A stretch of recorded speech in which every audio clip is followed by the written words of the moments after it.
Pozdrav svima, danas je 7.2.2016. i prošlo je 15 tjedana na Rakutanu.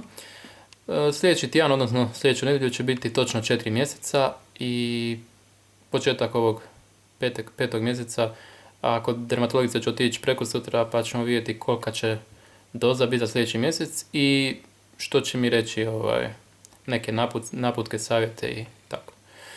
Dakle, ovaj tjedan se ne razlikuje toliko od prethodnog, razlikuje se od onih prijašnjih, naravno, jer je situacija nešto bolja, ali se od onog prethodnog, bar meni se čini da se ne razlikuje, situacija je poprilično, meni se bar čini ista.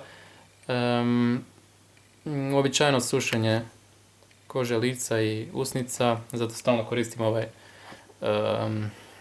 labelo. Tako da, evo sad se približiti i malo zoomirati. Lijeva strana. Ovo područje, ne znam zašto ovako muti mi kamera. Ovo područje je dosta čisto. Ovdje tu imam nekih problema, malo crvenih fleka ima. Mislim da će se i to izblijediti u idućim tjednima.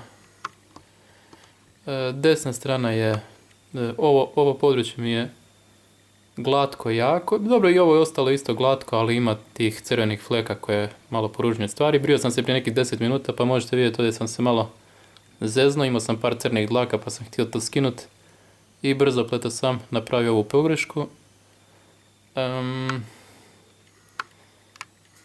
Čelo je dobro, koji uvijek. Nos mi malo crvenkasta, ali dobro. I brada je okej. Ovdje tu sam imao jednu veću aknu, nisam istiskivao i evo, povlači se pomalo i... A dobro, ne smeta, malo boli, ali ne smeta. To je bilo to, vidimo se sljedeću nedjelju, pozdrav.